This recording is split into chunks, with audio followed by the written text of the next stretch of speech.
now started to record. Live stream as well. Nope, no live stream, just recording. We won't be able to live stream from the. Okay, so we just had a break and we're now recording the meeting.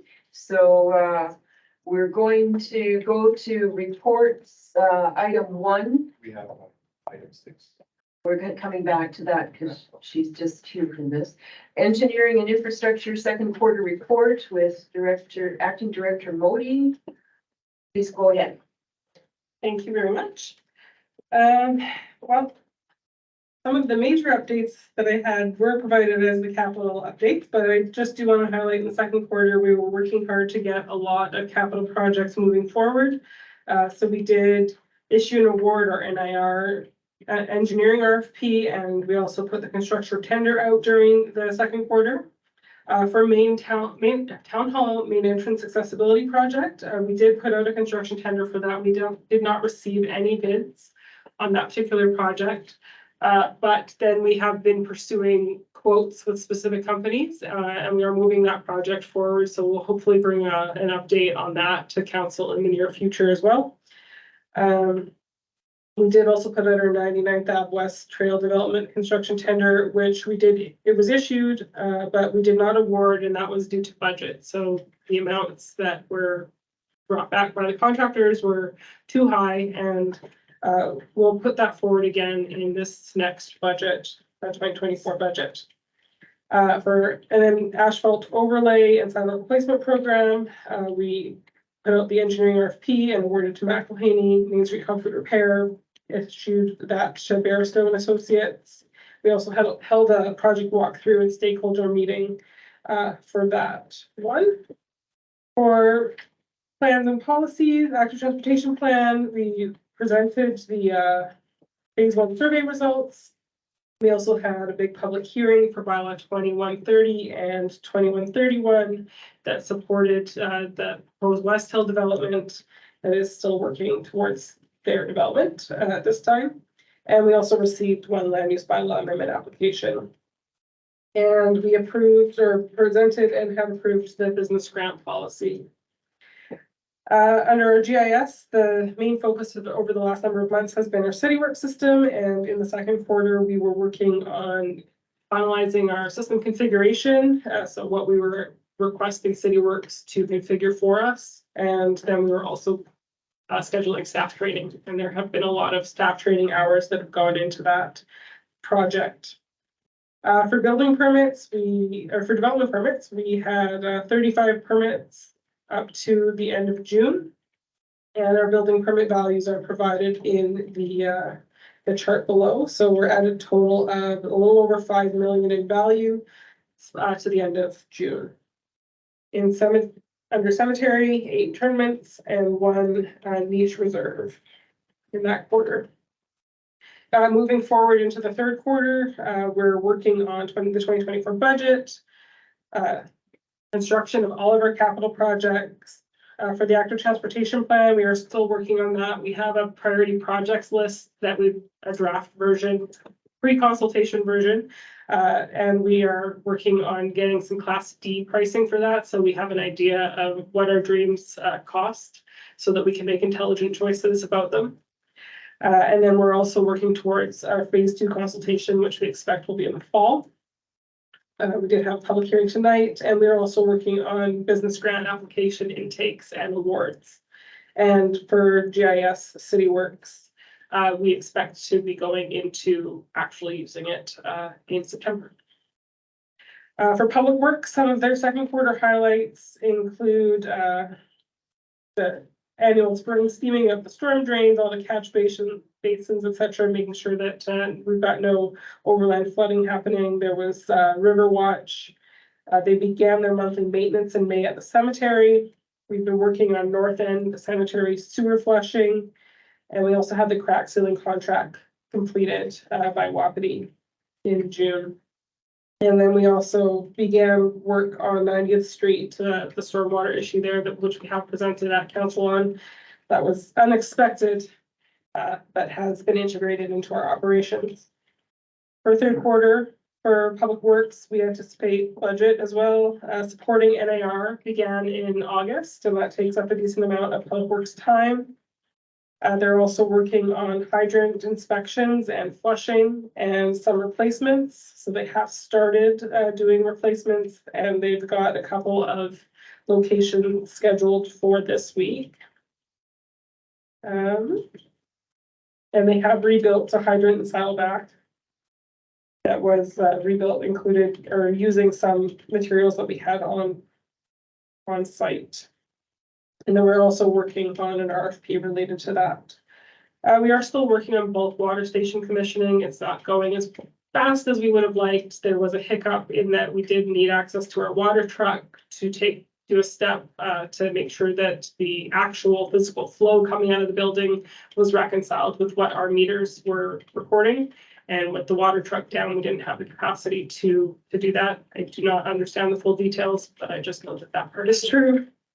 But we are working on that again this week. We've got a meeting scheduled with the electrical consultant, the systems consultant, and our public works department happening this week. We are working also on some other tenders, or RFPs related to line painting and sanitary sewer flushing. And then we've been focusing on 101st Street. Water wastewater is quiet in a good way. Their operations have continued. They're working on implementing their capital projects. And they're also working on spring breakup. I've got a couple of small updates on their small capital program in terms of obtaining quotes for the ladder at the wastewater treatment plant, pressure washer, and they're still working on the high lift pump for the water treatment plant. Third quarter, they are also a part of supporting NAR 2023 and making sure that the temporary water situation for the residences for that project is supplied and safe. And they're also supporting the bulk water station commissioning. For waste management, I have noted we've got operations as usual. I have noted the weeks where we've had some notable interruptions to service. We do have a spreadsheet, or sorry, an Excel sheet that we've been tracking every single week, any notable issues with the garbage. So we've got a bit of a record going forward with that. We did have spring cleanup the week of May 22nd, and there was almost 40 ton collected, which is down a little bit from 2022. And at the beginning of May, we started with our yard waste bins, which are managed or hauled away by Prairie Disposal. And that's been ongoing. We typically pick up Mondays and Fridays, and then as needed throughout the week. Earlier in the spring, that was pretty much every single day. It's slowed down now, probably 3 to 4 times a week, depending on the week and the flows. Looking to the third quarter, GFL operations as usual for standard pickup. Fall cleanup is scheduled for the week of September 11th, and Prairie Disposal will continue through that quarter. Take any questions. Councilors, any questions? Councilor Carr? Did you say that we're working on an RFP for fire hydrant replacement? Believe I did say that. Why would we not be doing that in-house? We have a whole operator on staff. Why would we not be doing that on in-house? I'm gonna try to attend. It's not so much for changing the water or to do the replacement. I believe it's for, when they turn the valves and they have problems, they need to have a contractor on site. And so we're putting it out for the contractor support rather than, so that's what it's for. And I just don't know all the details, but I know it's for the contractor support. Okay, I have a question. Another question I have is you said you're working on an RFP for the line painting. Is there any point in that at this point in the year with snow coming in about 6 weeks probably? Realistically, we're talking about an RFP for multi-year service so that we can get back on top of our line painting. It's not about getting it done this year. It's about putting ourselves in a position to really get back to line painting over the next couple of years. Okay. So we know what we're doing. Okay, thank you. Yeah. Councilor Chan? Is the cleanup just for 1 week, the week of September 11th, and that's it? Is that Yes. just to confirm? Okay, Yeah, thank you. that it'll be the same process that we've been doing where it's at your curbside and they go around with the different trucks for different materials. And we'll be doing our best to ramp up the communication again to continue to educate the public on how it works. Excellent. Questions? Counselor Good, any questions on this report? No? Okay, so I'm happy that you're tracking the GFL, any setbacks, shall we say? Because, it's interesting to know how they're going. And the other one I was wondering about in terms of that, can't find it in my notes here. Well, maybe I can ask, the trailer, you know, where trailers can pull up and get water by the bridge there. So is that in use or is that, Yep. it works? That's fully operational and Great. it works. That actually should have been probably a second quarter highlight. Although I don't know if it was July or June that they did it, but they did do a repair to a pipe there. They fixed something that was definitely blocking the pipe and causing regular backups.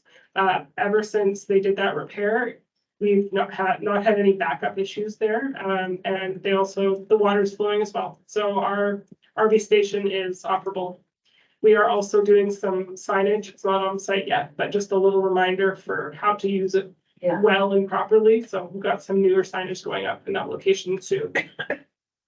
Great. And for the fire hydrants, we're expected to do 10 this year? I know that was the target. Based on how many we've done thus far, I would hesitate to say that we're going to get there. I'm just thinking that, with the fires in Northwest Territories and whatnot, I'm wondering if the town is, looking at some fire safe, like communications and stuff. Like I see the curbside pickup and quite frankly, the Centennial parking lot, getting rid of branches, leaves and stuff like that as a good thing in terms of fire smartness, I guess. But I'm just wondering if there's other stuff, like even brush along the river. Is that a fire safe issue or not? I don't know.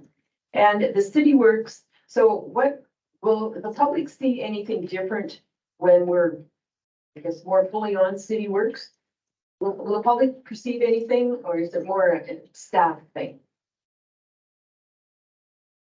For what we've got configured right now, it's primarily a staff thing. The public will see Public Works with iPads in their hands because they will be doing their work through the system on site. So there will be both work orders and inspections that will be documented through the system. So going forward, for instance, where we're doing fire hydrant inspections, the inspection will be done through City Works. It will be, the specific inspection will be tied to a specific asset that is in our GIS system, so it's on the map. We'll be able to pull it up and say this one was done then, and we'll be able to see it. So you'll have more of the history of the immediate. Yeah, river. of the infrastructure and helping us to manage it. So they'll see it that way. So both work orders and inspections will be done that way. Depending on how we proceed, there is additions to the City Works program that the town could choose to pursue that would create a public face to the City Works and allow the public to directly submit some of those service requests into the system.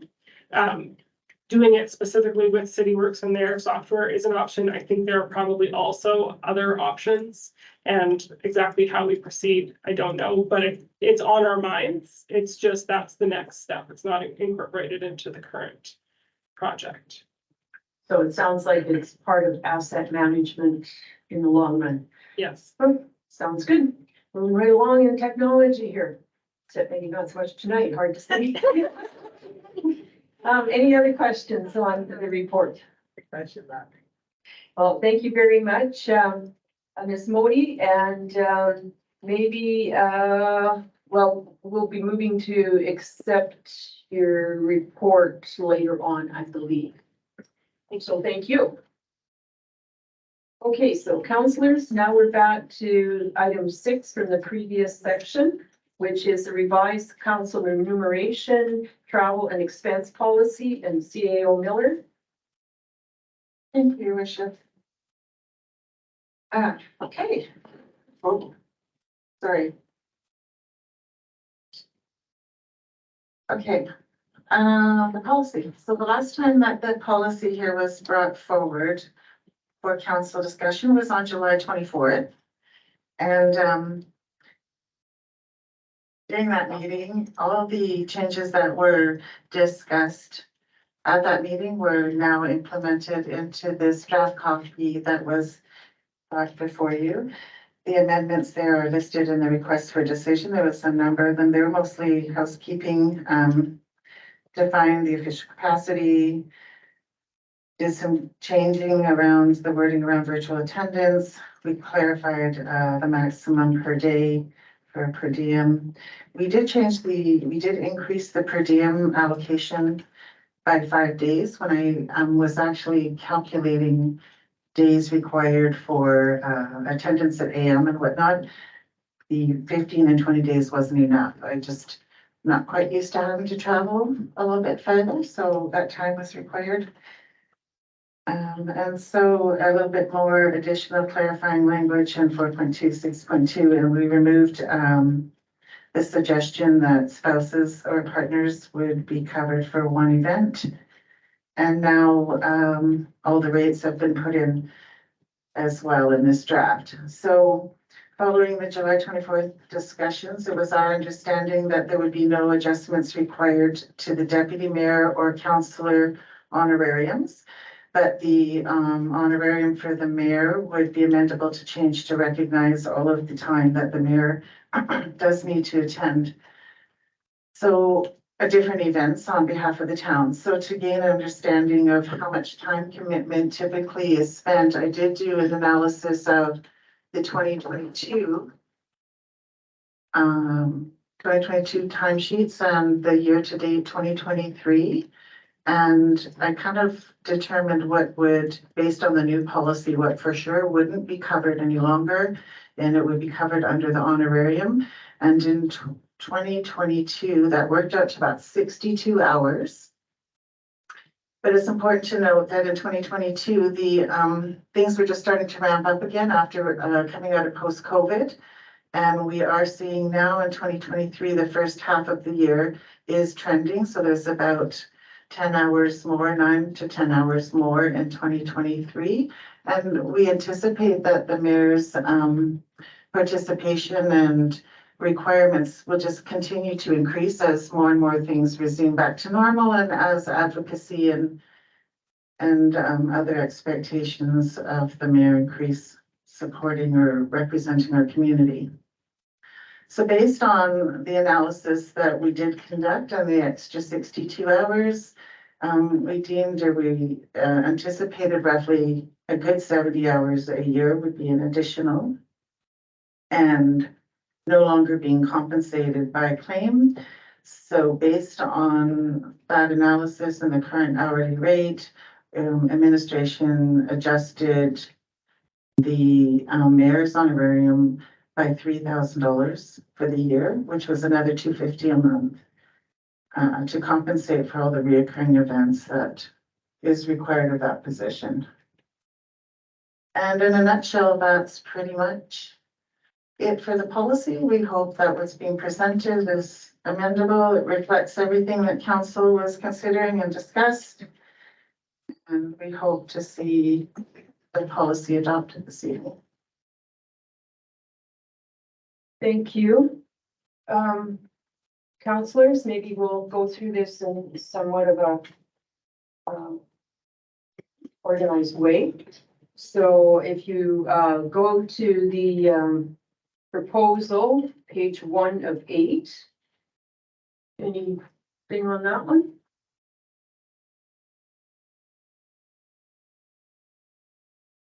This has to do with purpose, policy statement, definitions, and abbreviations. If not, how about page 2, which is on policy and policy part 1 and then start of council remuneration part 2.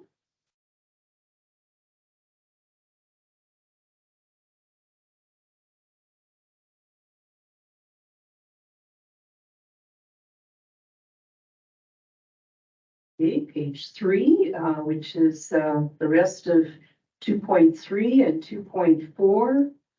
Monthly honorarium shall include payment for the following.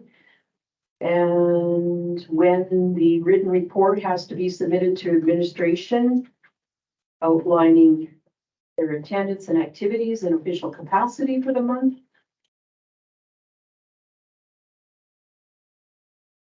You have a question there? No questions, but I do have some concerns with it. So do you have any questions on page 3? Page 3, yeah.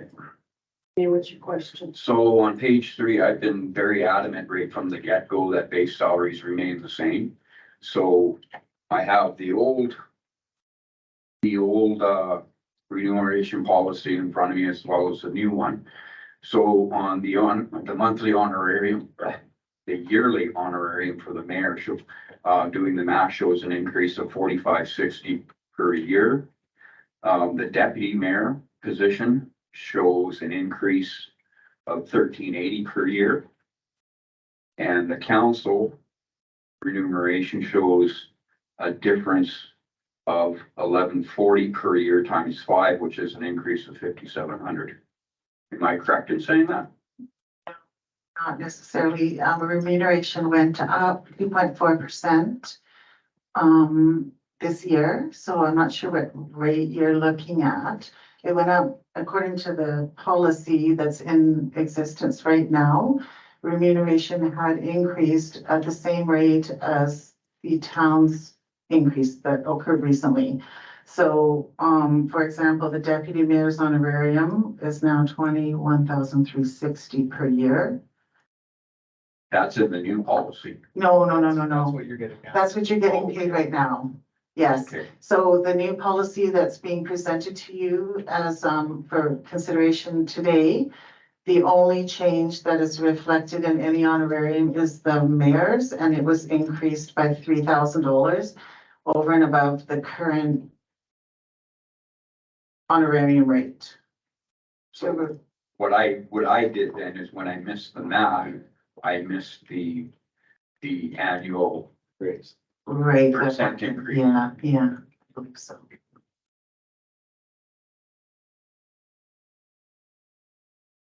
Okay, and any others on that, on those clauses?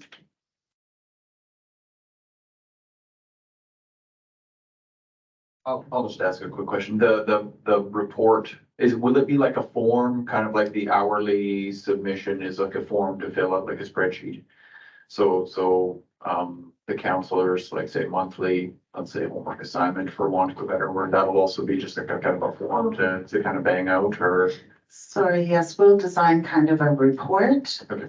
Separate from, the expense or honorarium claim. Okay. Yeah, we'll have our comms, and design some kind of template for the report. Perfect, thank you. So my question on signing off on that, is there a deadline for those reports? Like right now, it's 45 days.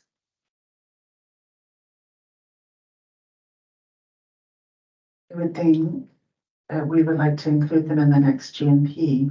It wouldn't make the first GMP because it wouldn't make the agenda. So it's probably always going to be a month following. So that's in here someplace, or will be, or could be. First one would be October. Should be submitted this year. First September, yeah. Well, Because obviously we're not gonna. depends on when this thing's end. Yeah, but it could be up to a month later, a month. I would suggest that we have the report come in with the timesheet, right?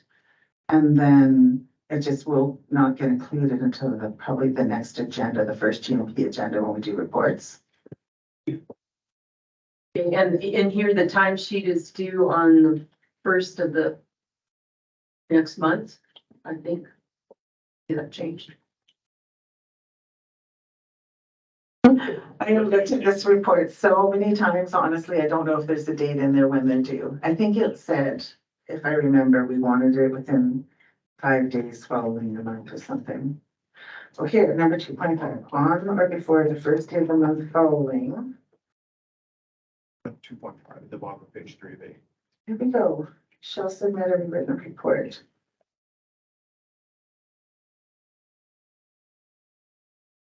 Into the GMP, so So that's, I guess we do want it to be able to put it into the GMP report that month. so that's the report, so we should just keep that in mind, the first of the month. The You can expense claim might, expense claims can come at any time because we submit, But- but your honorarium, you get paid your honorarium once a month, correct? well, and the expense claims are due within 45 days. So, But you can submit them any day of the month you want. Like, it's not like you're gonna make a deadline if you submit it this week and you miss the check. They'll, no, but we should not be submitting them 3 months in advance. no, I agree with you there. That'll be clarified someplace. I'm sorry, I would just imagine it like if, say, the GMP was on the 2nd and the reports all come in, it's very unlikely that that's gonna. It's not gonna make that meeting. The agenda's out. That's just life. No Yeah. one's upset about that, like, we're not, because I, doesn't bother me. Okay, Counselor Shannon, did you have a question on this one? Yes, the $2,600 under, that would be A. Is that before or after the raise or the increase for the mayor's wage? So this would reflect the increase proposed. Okay, so any other questions on that page? 2.3 through 2.7? Counselor Good, no questions? Good, okay, then sections 2.8 through, let's say, 3. Let's stop there for now. 2.8 through section 3.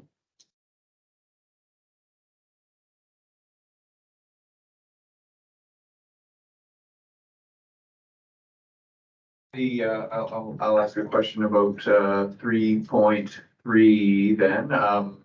The hourly rate of the 43, is that a starting point? So when we do the CPI COLA, that will also factor into the hourly rate as well?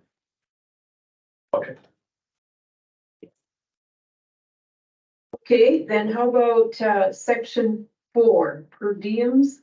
It's 4.1 through 4.10.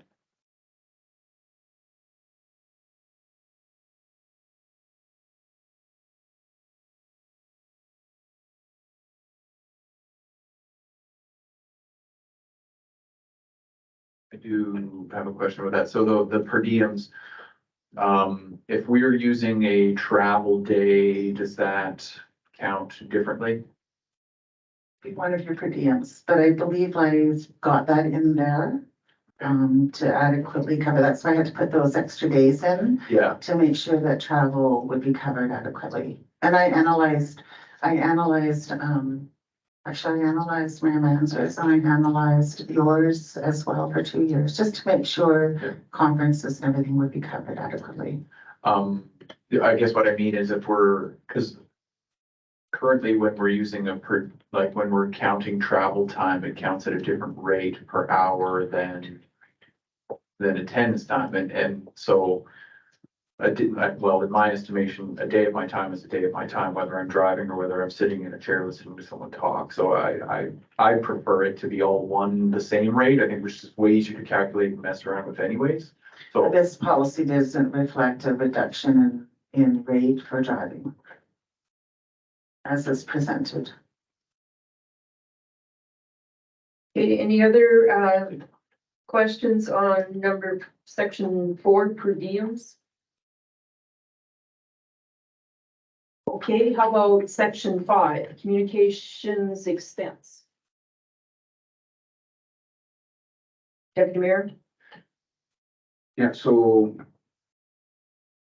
on 5.1, so that's, that would be a cell phone provided from the town to the mayor. Correct.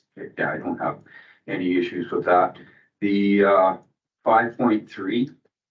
So being the mayor has provided a cell phone, not personal cell phone use, so that's understandable there. So 5.3 A and B, is that something council has right now or does not? Yeah, I have discovered a directive. I'm not sure it's being exercised. But we do have a directive, oh, do I have to find it now?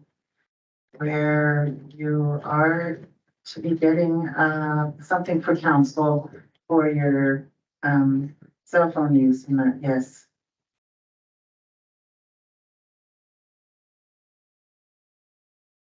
Oh, here.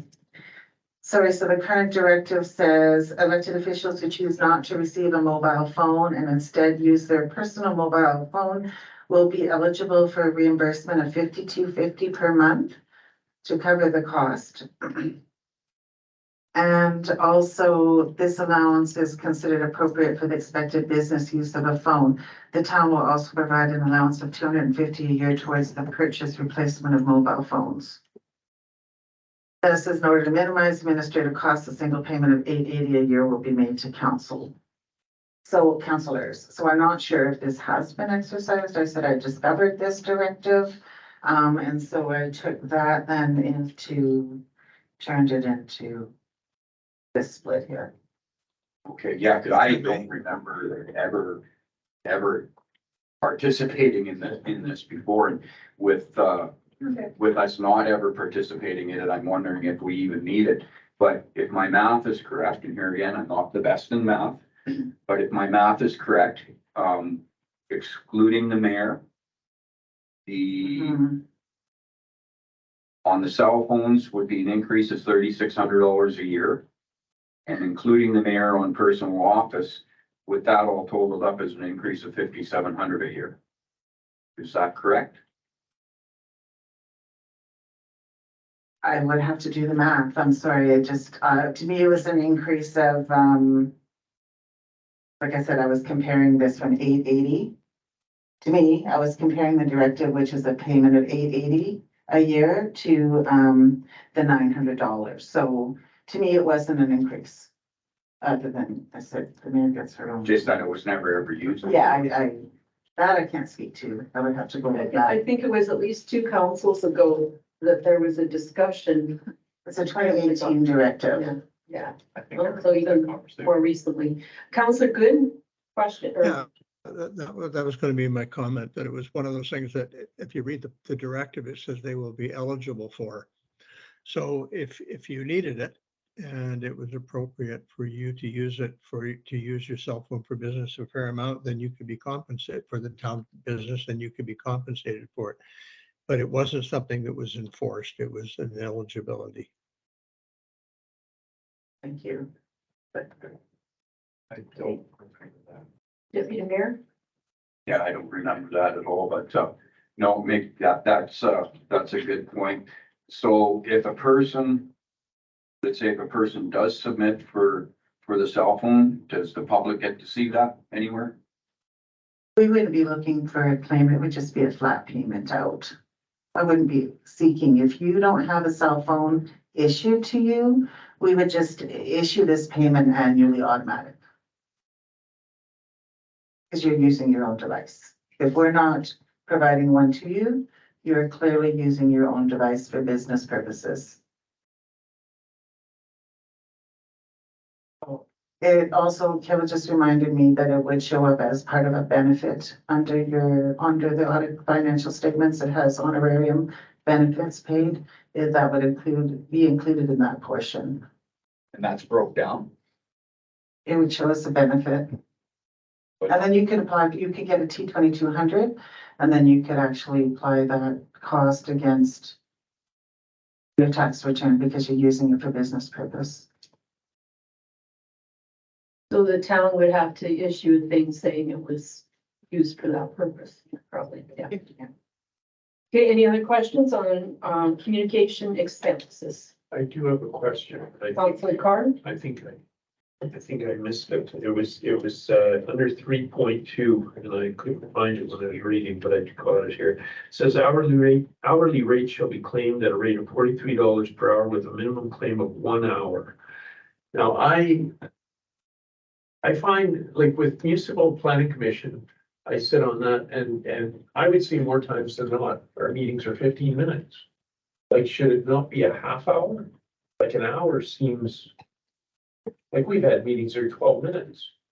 I mean, it seems excessive. I realize it takes time to drive here, but it just seems a little much and I would like some input towards that, yes. Okay, Counselor Good, then CAO Miller, and Counselor Scanlon.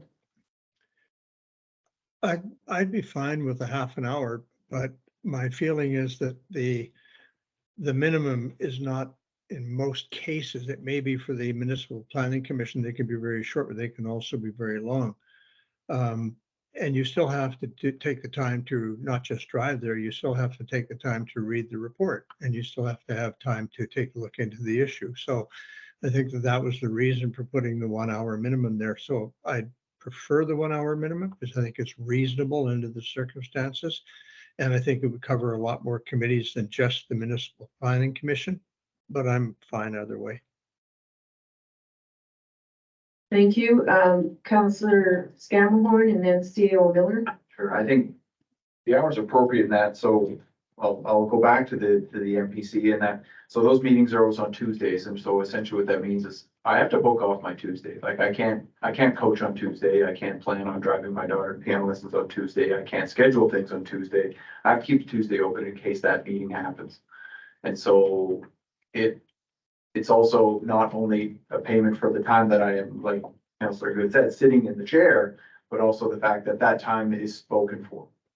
And whether the meeting is 12 minutes or an hour, I can't plan anything else for that portion of my day. And so we are also compensated for the inconvenience of not getting anything else done during that time and not being available to attend anything else for that time, whether it be personal or otherwise. CAO Miller. Thank you. Recognizing that council are not employees, just want to remind that even employee standards is the minimum show up time, I think is 3 hours regular time. So again, please don't diminish the value of your time by limiting it to 1 hour or less than 1 hour. Any further comments on this one? Okay, so minimum 1 hour at this point in time. We had gone up to section 6, I believe we were going to go to. So section 6, and it's 6.1 through 6.3, I guess. Comments here were additional expenses. This has to do with allocations carried forward or not. Signing claims, eligible, ineligible expenses. Any questions on it?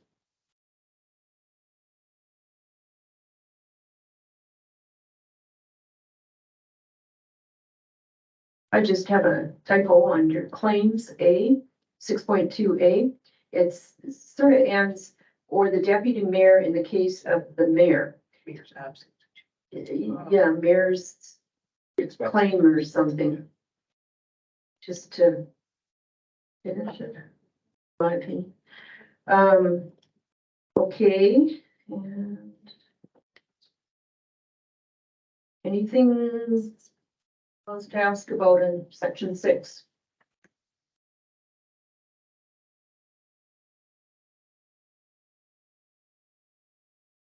Okay, it looks like we're going to section 7 on meals.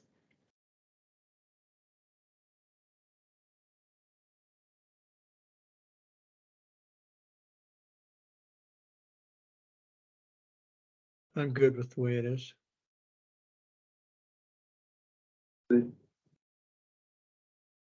Okay, then we've got miscellaneous.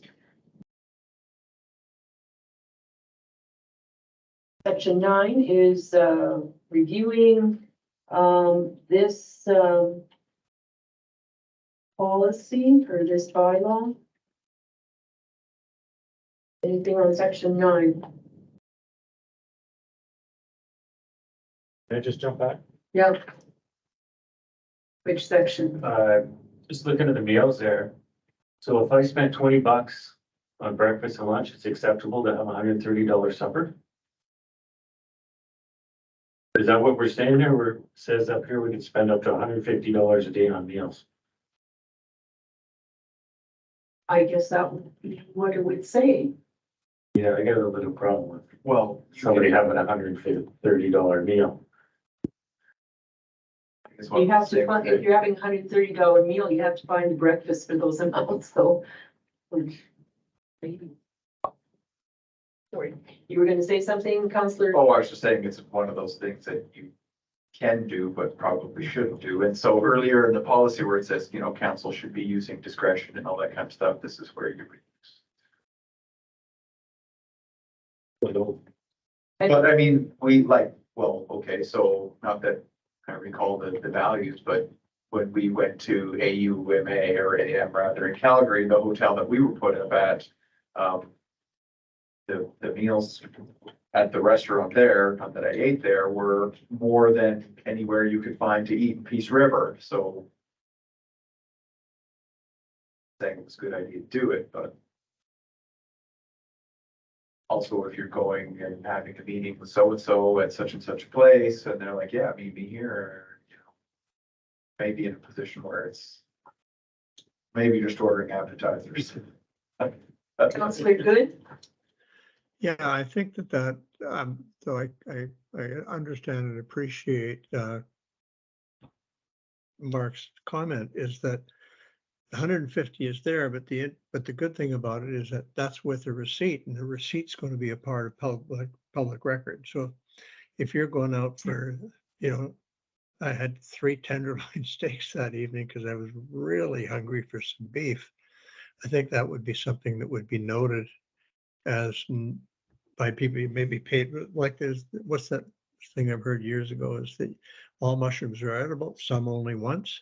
I think there are things that you can do, but sometimes only once. All heard the $12 orange juice. Who hasn't heard $12 orange juice? You guys know what I'm talking about? Yeah, that's true. It was a thing. Any other comments on, section 9, the last section? Okay, now yes. Counselor Carr? I was just curious about this task force. No, it refers to it as being, there for terms of reference to undergo a council remuneration, travel expense, and so on. Is that the task force that was discussed prior when we were thinking about doing everything under a lump monthly salary? Because if it is it really necessary since we are since we are still billing for our meetings and so on, is it necessary to involve a task force? Sure, Counselor CAO and then Counselor Shannon. My personal recommendation would be, you would want to go that direction. It's best practice. And then that way you're getting outside opinion and evaluation of the remuneration council is being paid. And then you're not yourselves. I mean, the council always has, at the end of the day, the choice to accept the recommendation of the committee or not accept the recommendation of the committee. But then at least you know that it's an outside recommendation on any changes to the remuneration policy. So it's a good practice. It's best practice. If you look, a number of communities are moving to that direction to get community input on their remuneration policy. Counselor Shannon?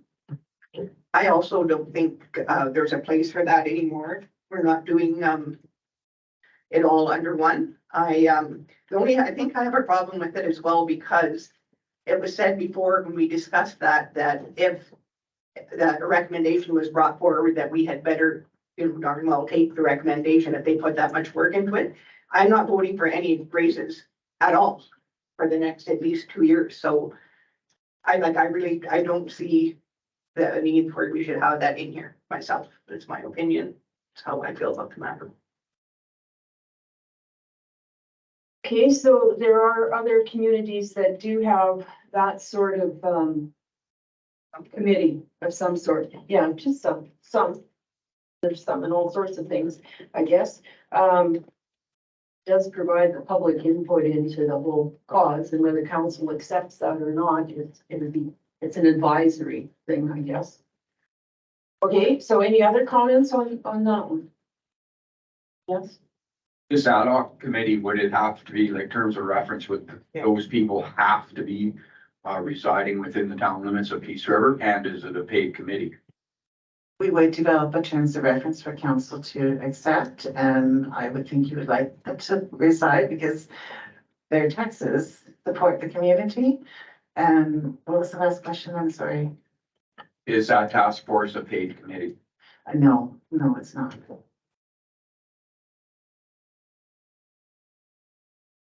Any other comments on that item? Okay. Admin has also provided us several charts comparing where Peace River is on matters of audited statements sorted by all councils, sorted by Mayor and Reeves, sorted by total council, average council, accumulated surplus, long-term debt, property tax revenue, and operating expenses. And we're kind of in the middle in a lot of them with long-term debt, property tax revenue, and operating expenses being, I don't know if I call them the top or the low. Out of 19, in the top 1, 2, 3, 4, 5, 6 kind of idea. And the rest are we rate 11th, 12th, 11th, 8th, 10th.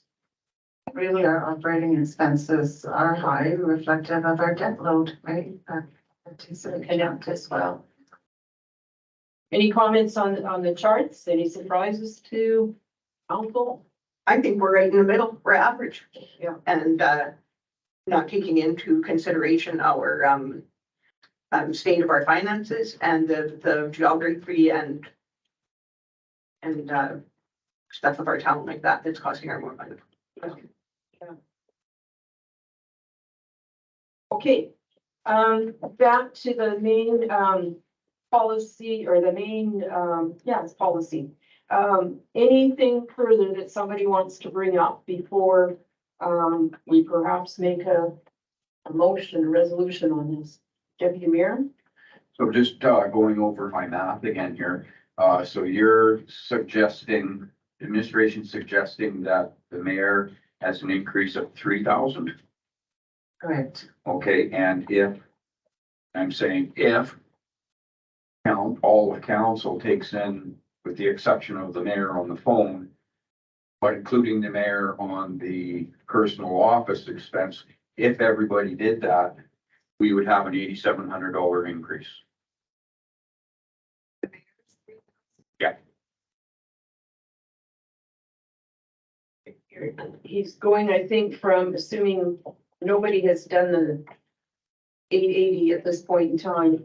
Yeah. Is that what you're saying? Yeah, because I don't think anybody's practiced that in the last number of years that I'm aware of.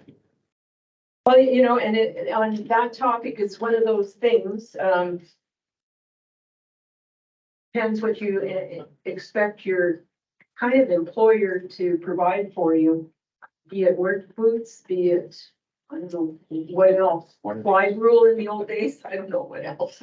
Well, I think in part too, this may have came in part once they had changed the 1/3 that used to be tax-free.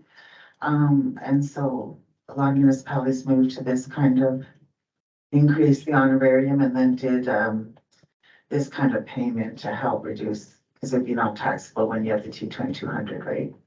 So just to explain that a little further, back in 20 something, 20, early 20 teens. The federal government Yes. changed the way that municipal councilors could treat their reimbursement. And it used to be that there was about a 1/3 tax relief for councilors pay. And they said no more of that. So back in the day, all the councils then had to create something that said, well, should we lose 1/3 of our pay doing the same and more work? So all sorts of them came up with these sorts of policies, I think. Yes. Well, the argument for that was because, so you buy your own laptop, you have your own phone, you have your own stuff, your own printer, your own paper, and so you're doing all that stuff yourself. And so the idea being when they took that out, because now those expenses are out of pocket. So I have just a general question. Here's the scenario. All of council decides that it's wisdom that we should all march down to Edmonton because we got a meeting with the premier at her Edmonton office. How would the expenses be treated for that? Something totally separate from this, and that would be a motion of council to, in my mind, that'd be a separate motion of council that would authorize that per diem and that expense for that trip. Okay. Anybody else have sort of a what if scenario they want to clarify?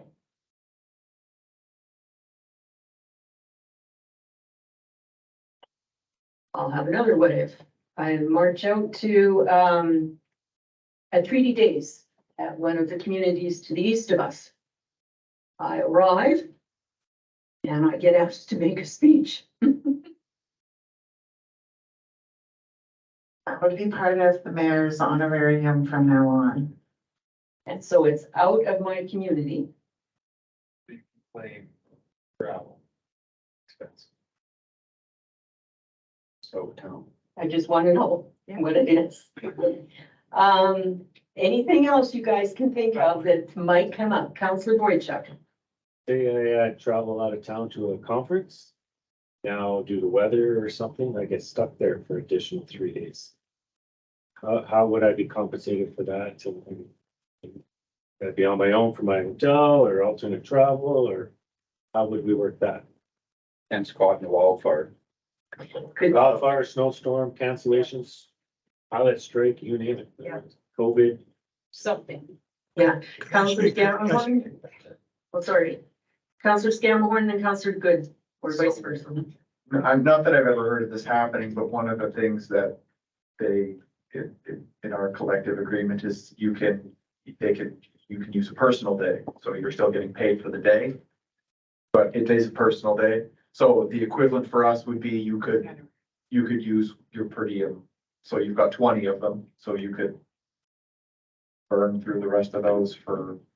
Okay, so say I'm in high, let's use high level or high, Hay River. Hay River. Now to drive out of Hay River, right now it's a 15-hour drive, right? Cause so now that's extra mileage, you wanna get paid $40 an hour to travel that time now, you know, or I could wait around, like. I tell you, this is how I would treat it.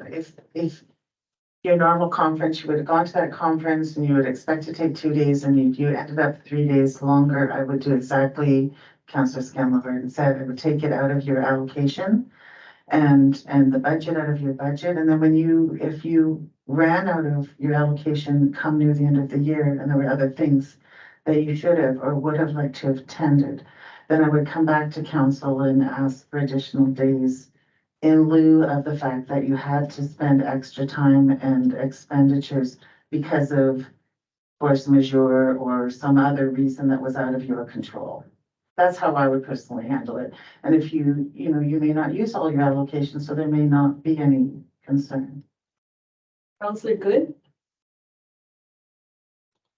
Yeah, I think one of the understandings we had in the previous council was sort of an understanding of a but-for clause, which is if you were up in Hay River operating for council, like let's say in AUMA, there was they're going to hold the AUMA and they're going to hold it in I don't know, they're gonna do it in Hay River for some silly reason, even though it's out of province.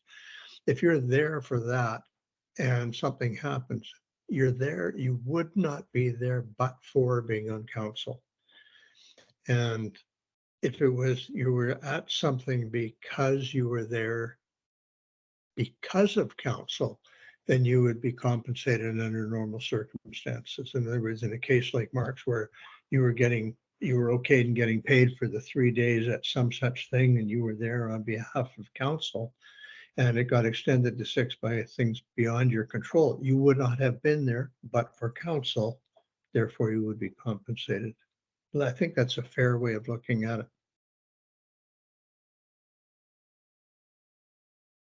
Okay, Yeah, Dodge it's an answer anyhow, Dodge right? scenarios, Yeah, whether you're yeah. in Jasper and the road's closed, you Yeah, can go yeah, 10 truly. hours around the other Your way. plane these days doesn't leave until Couple something. of days. Yeah. Order your luggage. Okay, so I have another one that I would like you to address. Yes. Well, that would be something that if it's an extraordinary circumstance, you could probably bring that back to the whole council too.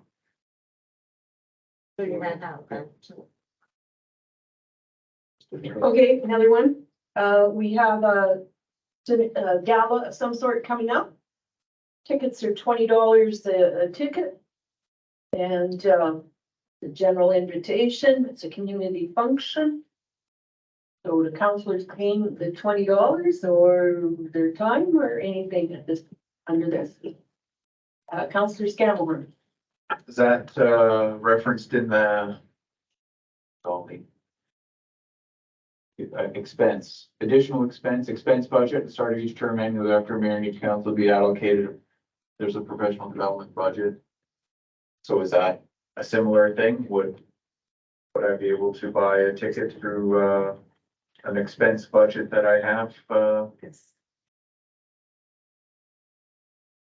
So I have to see how restrictive, because remember, we've got this policy so many times. I would think that if you feel that's something that you should be attending, that is part of your, role, that you feel that it's important to be in attendance, then you should be able to use that out of your expense budget. Because you may feel it's important to attend something, but another counselor may not deem that important to their portfolio or their importance. That's where there's that discretionary budget. We have to see how restrictive the language will put on that.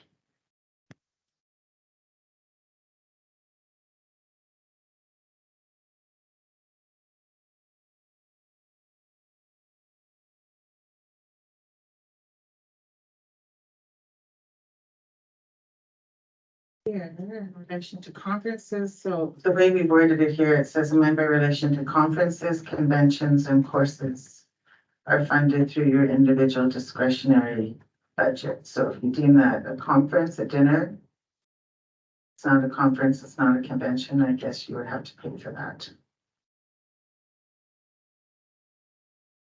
Or is it a conference and you're attending the dinner? Or should we be able to pay for it? Pay for it out of your expense budget, your discretionary budget, right?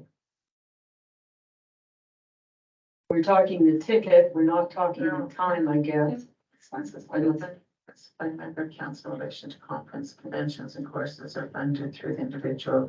So do we want to change, add a word in there, or event? Which section is So that? that is under 6.2B. Maybe we should say or event. In relations to conferences, conventions, courses, or event. Well, I see a reason for putting event in there. Some things, might cost you, I don't know, $300 to attend. Because they're using it as whatever, sort of thing. And $300 is $300 these days. And you would be there, I'm thinking, on behalf of the town. And if you chose to spend yours out of your budget, that's great, but maybe Somebody else. therefore doesn't want to, he wants to save it to go to some other event more related to it. Like the heat conference, for example. Yeah. Provides a sort of a Yeah, it provides a sort of a leveler playing field on some of this. Counselor Good? I think this also falls under the mushroom clause that if it's abused, it's going to be apparent because it's not something that comes in automatically. It's something you have to claim for. So there would be, I went to such and such event and I had this bill. And I think that that's the reason I'm quite comfortable with adding it, is that if you're going to the opening of an envelope, I think you'd have a hard time explaining what you did. At the end of the day, the mayor has to approve claims, so if it was something that was totally off the wall, I suppose. Counselor Carney? So would the fundraiser for the UCP party last, No. 2 weeks ago qualify under that? No, there's a section, about political. Well, we were building relations with other governments. Section 8. I'm not expecting, to. I'm just saying, does that not qualify? We specifically, accepted that. Deputy Mayor? And that's where my question was before, so getting to that point where, and I gotta watch what I say here, because we talked about a certain item enclosed.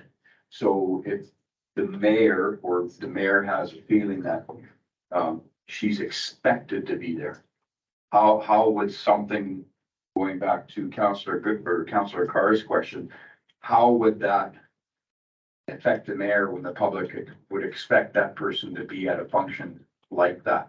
Is that something that the mayor can bring to council? I'm gonna tell a little story. I'm not sure, but about, I'm just trying to think, around 2008, all municipalities were audited by the government of the time we had, or I'm not sure who the audit came from. I need to state that clearly. But I recall that we had to go back in history and provide data for any time that the municipality funded the council to attend any kind of partisan fundraising sort of event. And we had to report that back. So I would suggest, I don't know. Because I don't think there should be an expectation when it's specific to a party or a party fundraising event. And I think that's why we specifically, and other policies specifically say that in here, so then it's clear there should be no expectation. So with that being said, then, if whatever party comes to town or and they call it a meeting and not use the word fundraiser, like this was, of course, a fundraiser. But if there's a couple of people that come to town, whether they're a minister or from the opposition, and there's that so-called meeting where you see where I'm getting at with it, rather than a fundraiser, but Well, I would like to think that protocol, I'm sorry, Madam Mayor, I'm just butting in. I would like to think protocol would dictate out of the provincial or federal government that proper notification of such an event or an occurrence or an opportunity would flow through administration's office. So then council could be made aware and notified, and then it would be, public and whatnot, similar. So that's the protocol that I would expect that would be followed, and then there wouldn't be any kind of, it would be very clear that it was a meeting, not a fundraiser, depending on how the invitation came to forward, right? Counselor Good? I remember this sort of coming up on one previous council, and I think the decision was made that if it's a fundraiser, they're asking you to pay money to come to talk. There's no way that any politician can demand payment to talk to a citizen.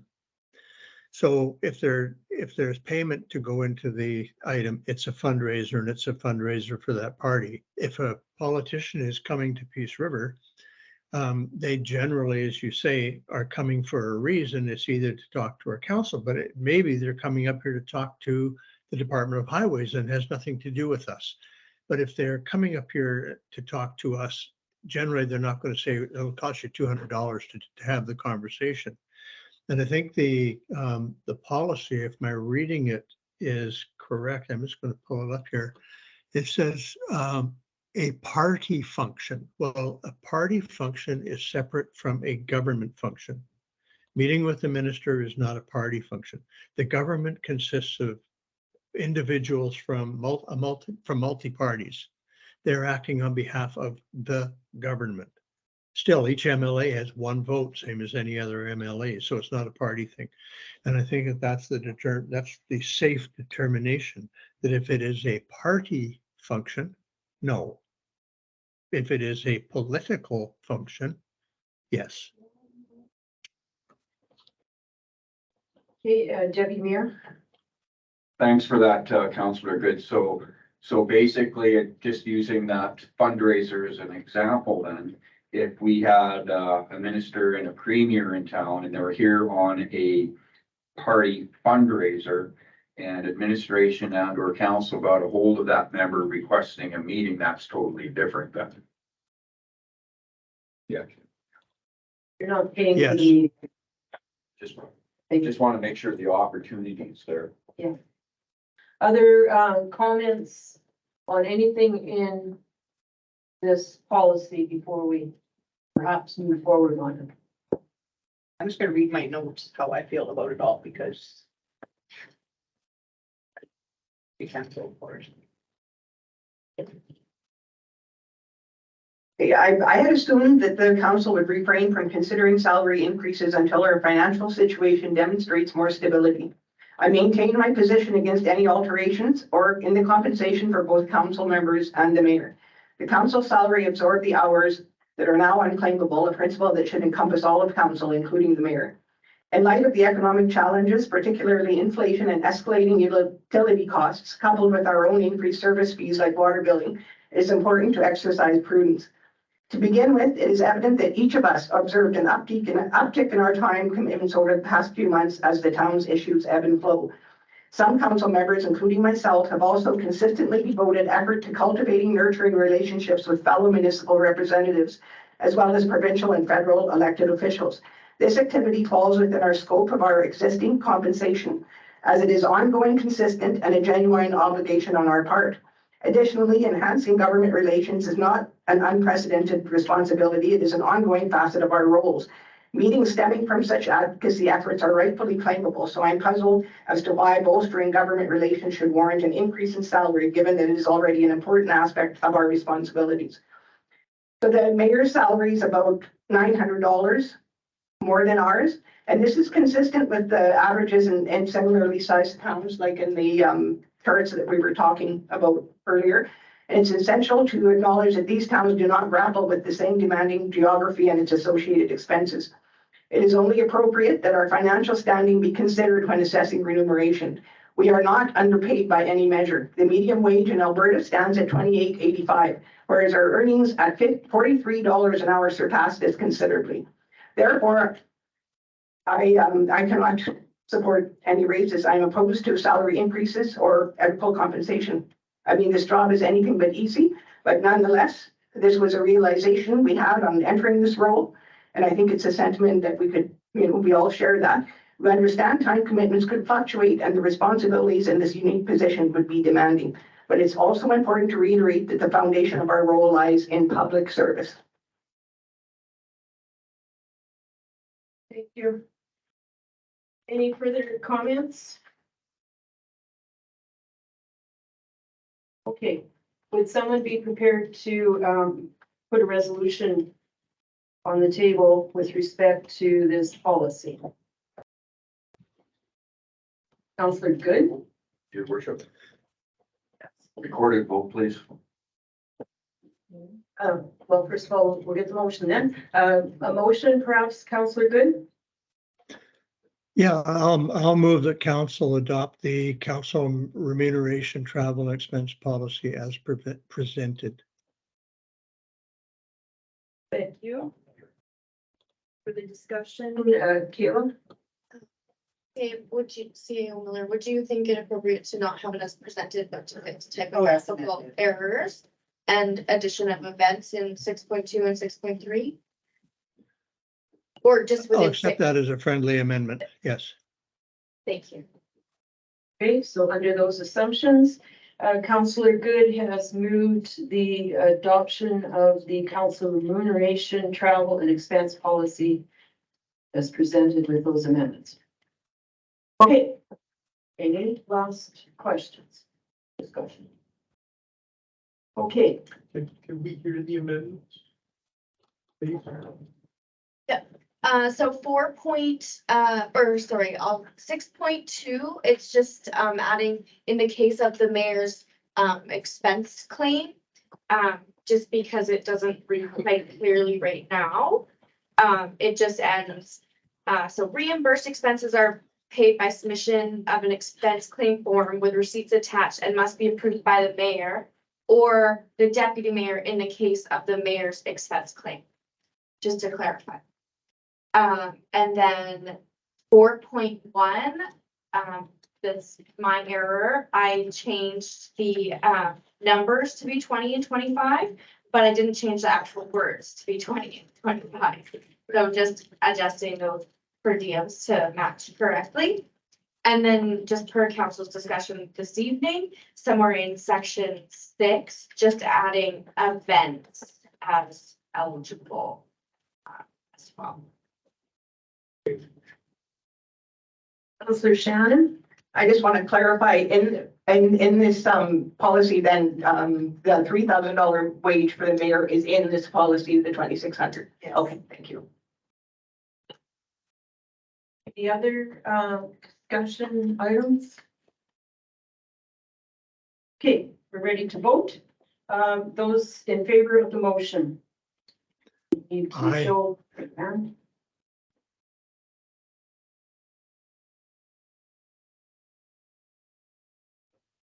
And those opposed?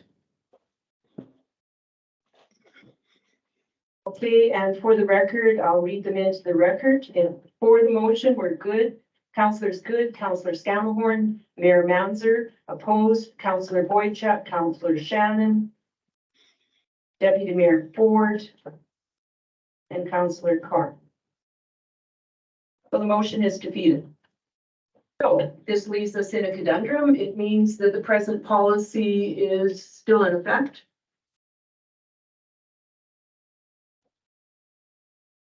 Until we That's proceed correct. onwards from there. And we've spent a good discussion on it. Councillor Ford, or Deputy Mayor. Is there an opportunity for another motion? I would suppose so, I guess. This is the motion you come up with today.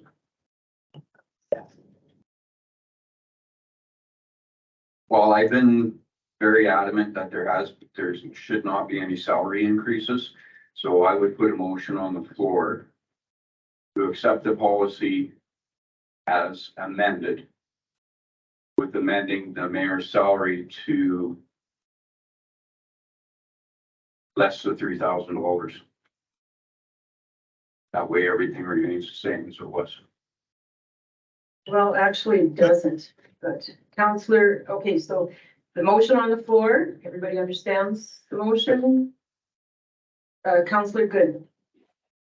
Well, that would, unfortunately, and I'm not sure that this is your intent, Deputy Mayor, but that would result in a reduction because, in a definite reduction, because a lot of things have been moved away from the expense side where you put in expense forms for something have been moved to the included in the duties.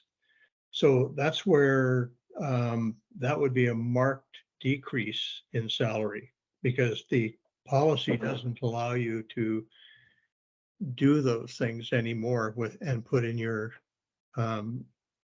amount. So I think the increases were not necessarily to be just like a raise. They were there to compensate for functions that have been moved from one thing to another, if I'm correct. With that being said, is Counselor Good's remarks pretty bang on, or? Correct. If you don't alter the mayor's, per diem, the mayor's position will earn less, at minimum 3,000 less than last year. So Because my those- understanding then is the 3,000 increase that you mentioned basically keeps her salary the same as it is right now. Correct, it would not give her any more increase. in Okay, so some- that was a misunderstanding on my part then. Okay, so we've got a motion on the floor. Counselor Shannon, No, that's okay. Deputy, or Counselor Scavahorn, any comment or? Could I suggest a friendly amendment to the motion, given the misunderstanding? Of course. Okay, so we can't do the exact same motion that was already defeated. However, we could do one where we have the mayor's salary at 29,950. And that would be a different motion. And then it would capture everything that's done for the most part. Apologies for the $50 discount. With that being said, can that original, It's more than 50, because. Whatever the math works out for the 29,950, is that not? Are you taking Instead of the 3,000, because that would be exactly the same as what we just voted on, which was defeated, we can change it to a point that it is a different motion. Sure, how about 31,150? I was talking about the increase. I wasn't talking about the full salary. Apologies. Oh, But yeah, yeah, sure, whatever number works for you, works for me. To get the intent of what I'm trying to accomplish. Do you understand what I'm trying to accomplish? I think I do, but I'm not, is this a friendly amendment? Well, I am proposing it as a friendly amendment to the mover of the motion. they're gonna, same question I had before is, So it's not an increase. it's not, so the 3,000, that 3,000 that administration spoke about is It's a it's a net zero increase. Yes. correct, yes. So it just, it matches what she's Been claiming for the events she's been going for the last few years. Yes, yes, it covers 70 hours roughly of time spent attending different events and whatnot that were formally claimable, that she can no longer claim for, that's now in the base salary. Okay, so I'll do, just thinking out loud. So with that being said, with that understanding then, like I originally thought, that's why the deputy mayor made more than council because of the extra duties. And that's why the mayor made more than the deputy mayor because of the extra duties. So I thought those extra duties were included in the base salary. They're not there. But they were, but now they're not policy, so the 3,000 makes up for. So it's a net zero. Some of the extras duties that you're talking about, the mayor, to begin with, is getting paid for it because they do have extra duties over and above all of council. But before, until right now, the existing policy, when the mayor goes to give greetings to the HE conference, she is entitled to submit a time claim for that and would claim an hour, for example. In the new policy, she's no longer entitled to claim time for that. That's now included. So what I did is I looked at the last 2 years and I totaled every hour that was claimed and paid for over and above honorarium for those kinds of events, just for greetings and whatnot. And I determined it was about 70 hours on average a year. And so I just calculated, because those were standard, like graduation, all the things that happen every year that you know the mayor is going to be called to attend. So if we don't include that money into a new honorarium rate, the mayor is going to be doing the same amount or even more work, because things are ramping up more and more, for at least, at minimum, $3,000 less this year than she did last year. So to keep, like you say, to keep it at the same pay, the honorarium for the mayor needs to be increased. Counselor Shannon? So we are also expected to be absorbing our extra activities under our salary. Our salary didn't go up. It's gonna be absorbed in into our salary. Which I, you And know, then, but the mayor makes $1,000 more than us, so would that not be absorbed into her? so if I I don't want to be disrespectful, but I'm not in agreement for all of your salaries to be kept at the same. That's a decision that council's making, but it's not an argument that I would support personally. Because I again feel you're devaluing the time spent, but there's absolutely no doubt about it that the mayor's expected to attend far more. The mayor is the speaker of the community, the representative. So the mayor comes in and, you know, signs checks, signs things, that the mayor's time is far more expected. So there is an expectation that the mayor's position would get compensated more. And under the policy as it's written now, given that the events that we go to, that we used to be able to charge for, everyone else, we've all just voted Y'all just. for a pay cut Mhm. and the mayor's staying the same. But the mayor, exactly, we want to keep the mayor whole because the mayor is expected to attend all of those events. They want the mayor to come and give the greetings, right? I'm gonna rescind my motion. Okay, can you do that? Yeah, according to procedural bylaw, because the amendment was not accepted. Give somebody else an opportunity to make the motion. Okay, so Okay. by the rules, Deputy Mayor Ford has rescinded his motion. So if somebody, your worship, were to make a motion for the amendment to even read 31,150. Yes, that was what I was trying to do the first time. Can I make that motion? Rescind the Most original. welcome. No, your motion is gone. The original one was defeated. Your motion didn't exist, so But the original motion can be rescinded if it's, it's been voted on. It's done. but if It doesn't matter. the entirety of council votes. We don't need that. I'm about to make a motion.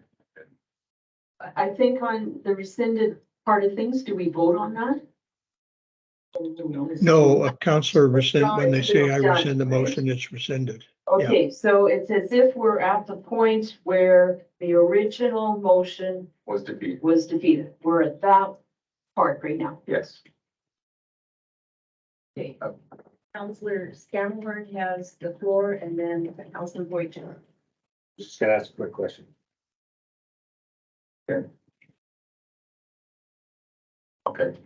I'll move the council remuneration travel and expense policy as amended, considering the ones that Kayla read, those amendments, with the honorary for the mayor being set at 31,150 per annum. Okay, Counselor Boycha.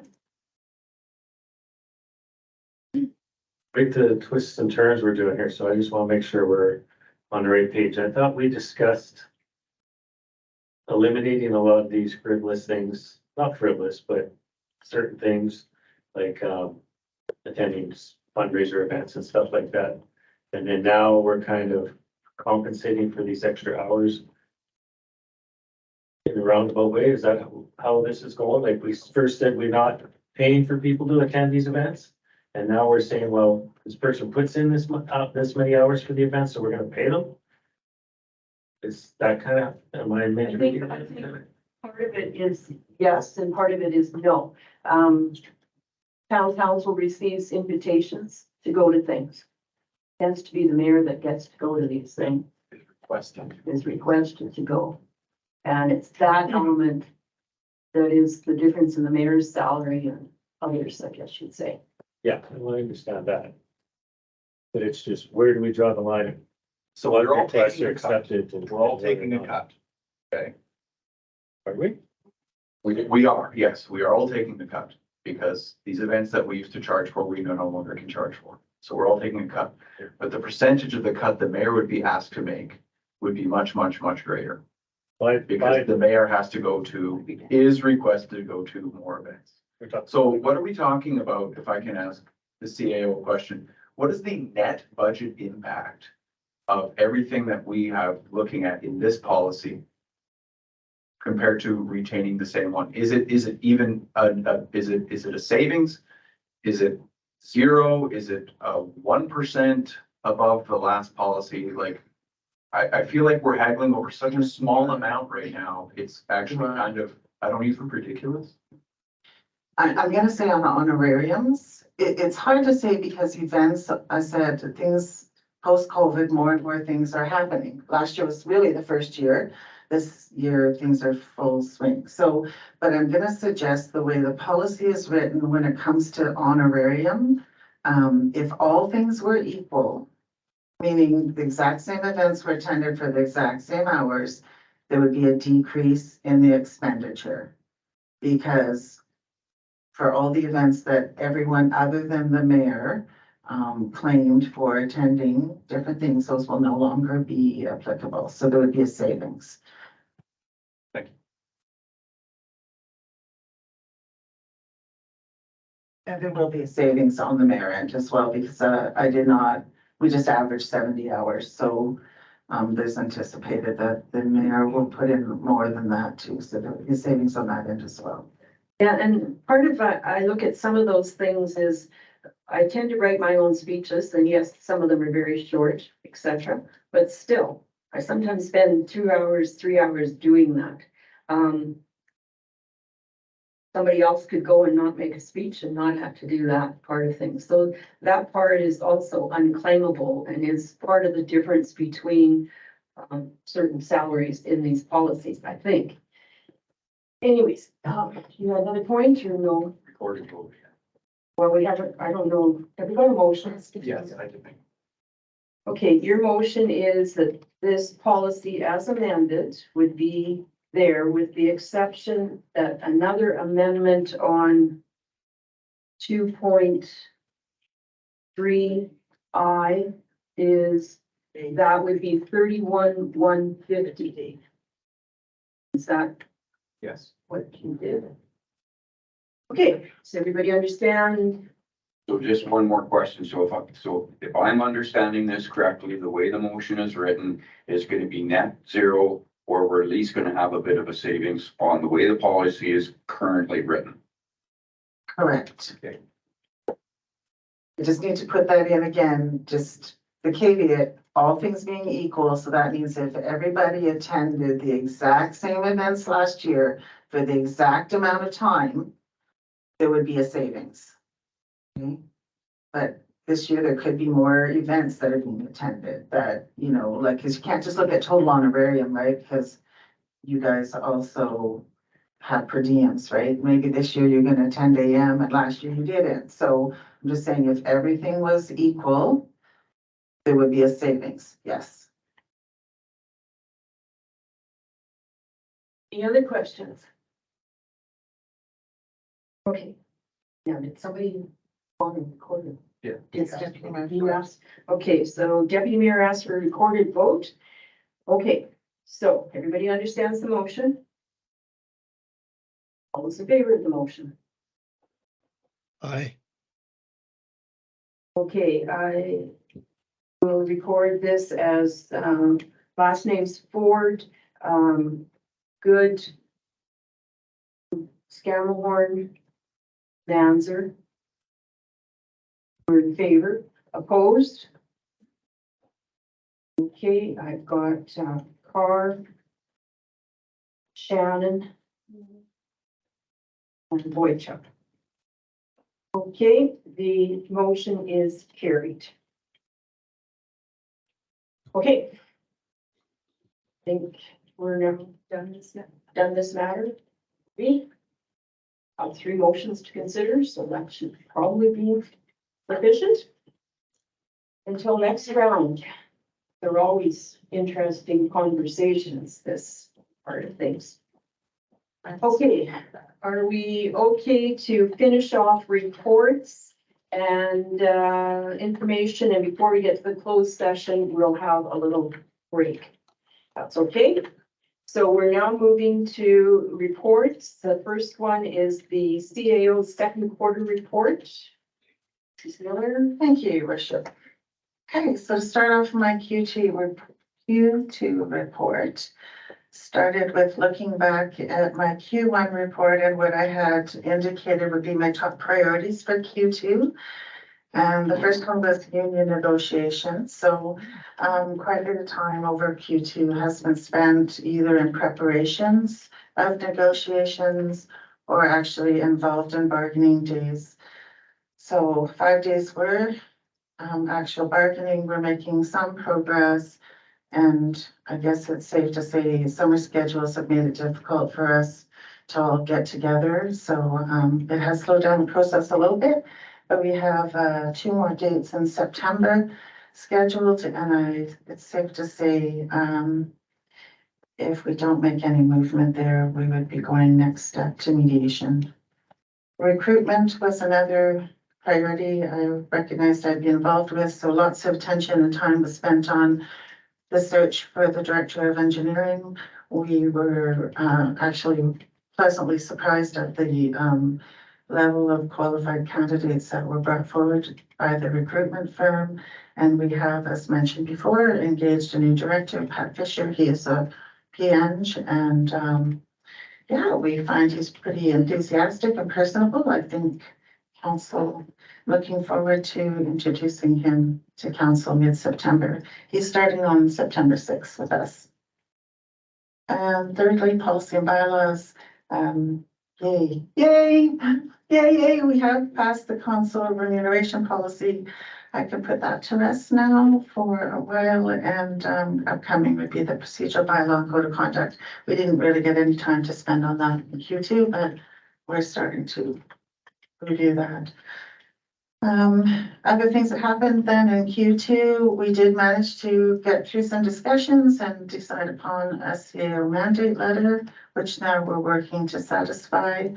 As far as bylaws, we had a number of bylaws. Most of them were around finance transactions, but in particular, the mill rate bylaw went out and it did do a levy of 11,995,163 to fund the 2023 operating budget.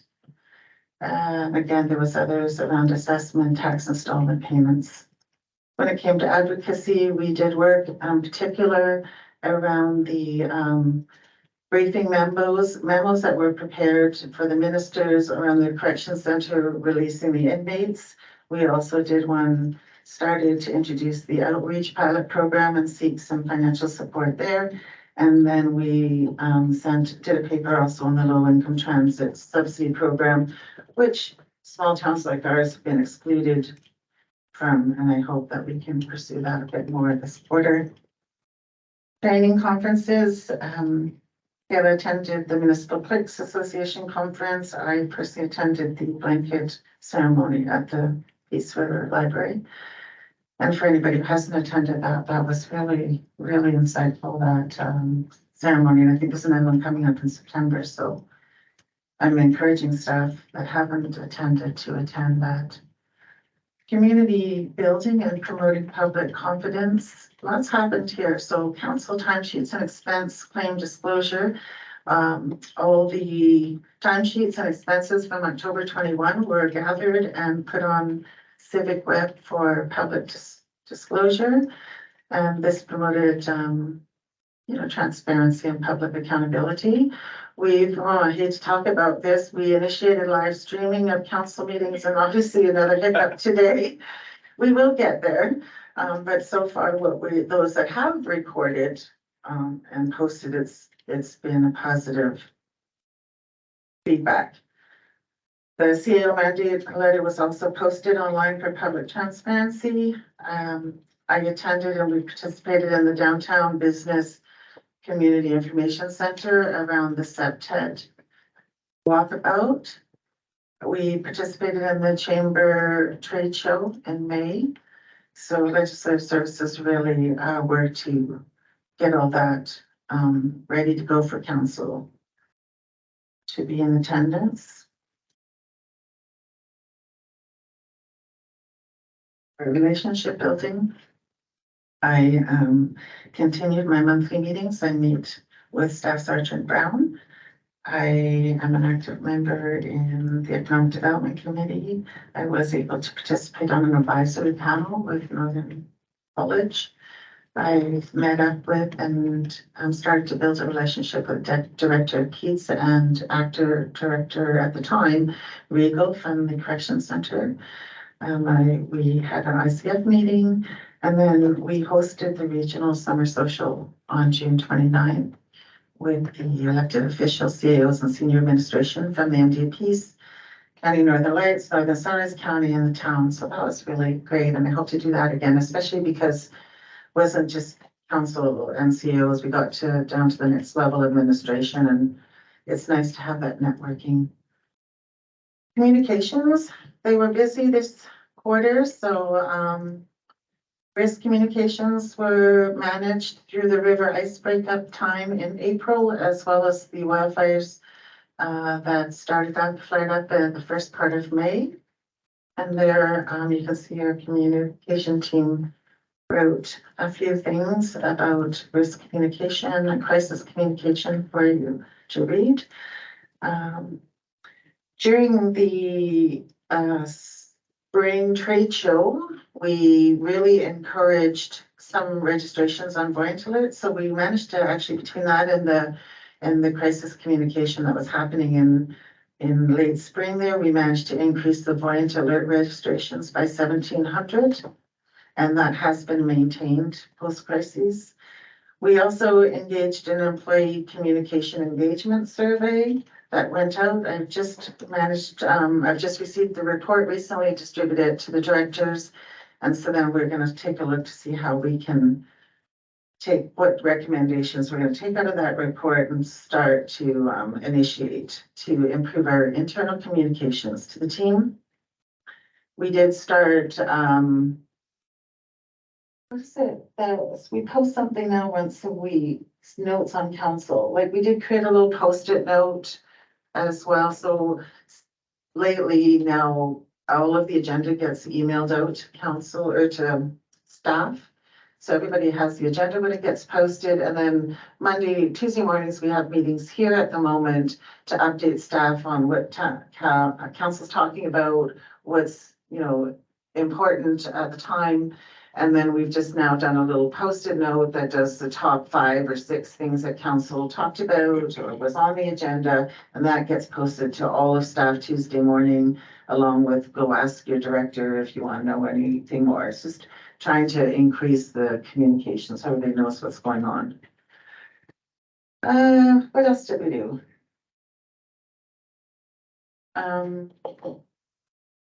Oh yeah, and then Ben talks about the lighthearted posts. Everybody really liked the picture of the bylaw officer introduction when he was working on McHappy Day or something, I'm not sure. And then there was some stats there provided for you with our comms team. When it comes to emergency management, it was pretty heavy duty this Q2 as well. So fire season started May 5th. With a reminder of the government of Alberta declaring a provincial state of emergency. There was a number of communities everywhere around us. They were issuing evacuation notices, including Northern Sunrise County. We had teams supporting them in the fire. And our ECC team, we informally assembled. We didn't actually formally activate, but we did meet daily. We had regular communications. We were just discussing what was going on and basically situational updates where we were staying in a state of readiness if we needed to actually activate our ECC. And the ESS team, similarly, they stayed in a state of readiness, waiting to be activated, expecting that to happen. And it actually did come from Little Buffalo on June 30th, where we were asked by the DEM to set up a registration center for them.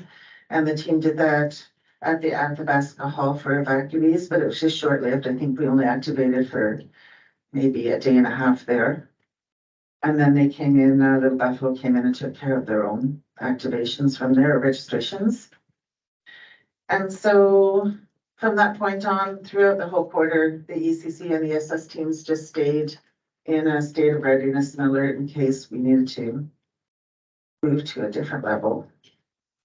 In the spring ice breakup, it was in March and April, so there was a few days there where we were watching it, but thankfully everything moved through quickly and easily.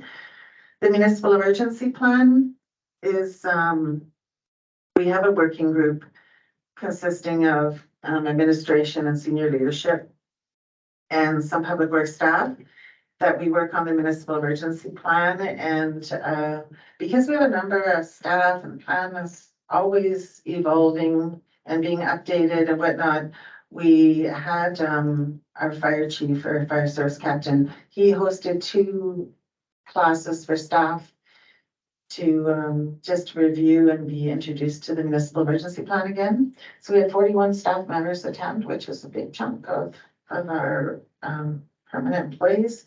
And some was the first time they were exposed to it, and others was just a refresher. But I was really, really happy to see that participation level. And then, of course, we all remember the unexpected fire drill here when there was a special council meeting, which was really good because I think it's probably the first time council had ever had a fire drill. It went well. We learned a few things. Yeah, particular live streaming. You're right. Remember, we need to pause the live streaming when we leave. So with all that being said, it was a good Q2 and moving forward. If I look to Q3, what my priorities are in particular, union negotiations, of course, carry on. Quite a bit of work is being done in Q3 or was being done on the remuneration policy and then the procedural bylaw. In September, a great amount of my time will be onboarding the Director of Engineering and Infrastructure. And then we are, of course, overseeing some until transition over to Pat. I'll continue to assist and oversee on the capital projects 2023 and the few operational projects that are unexpected and unplanned until again, we can transition that over to our new director. And we've started, I seen the email for the first budget close internal. So things are happening on budget too. I think budget September 18th is the day I was told for staff to have their numbers closed for management to begin their review. So exciting. Budget makes me excited. And then here's a list of all the council motions for y'all to review. You know, there are some really a few oldies there that we're trying to get through. But if you have any questions on any of the outstanding motions, feel free to ask or send questions as you get opportunity to review. One thing, my observation on the motions chart is we need to remember in our motions to have whatever the subject is, not just say move to accept option 2 about what. You know, it's just helpful in this chart to, I thought. I couldn't agree more because I had to ask one time too, what is this all about? But we look at better. Councilors, questions on the report? I had a couple of questions actually lately asking about why the siren and when the siren in the north end of town was discontinued. I said, well, maybe it was obsolete equipment. I did not know. It wasn't even supposed to be happening, actually. That's what someone told me, that it wasn't even supposed to be happening. It was an old, It went every day. So it's going off now. Every day at noon, though. It doesn't. No, it doesn't anymore. Well, that's, they asked why doesn't it? Some questions, I was listening to a radio show and people on there were asking about sirens in their community because their cell phones went down and all this sort of thing. So they said, well, what's next? Actually, I did get an email from one of the staff members, I think it was right after the Maui situation. That's where it came about. And so I did put it in the folder to talk about at our next MEP meeting. But just briefly, you know, somebody mentioned that that something's not working and it's so old and to be able to repair it and stuff, but I will get a full report and come back and respond on that. There we go. Counselors, questions on the report? Okay, on to the next report then, which is the August 8th Economic Development Committee meeting minutes. Councillor Shannon, any highlights there? Yes. Well, our committee is getting very busy with the rural renewal stream and the rural entrepreneur and grant programs. A great response and interest there. Our second annual job fair is coming up in September. And our situation downtown with the houseless crime and ongoing prisoner release problem has hindered some of our progress. A delegation of investors that were supposed to be visiting our area have canceled. So that's one concerning point that came out of our meeting.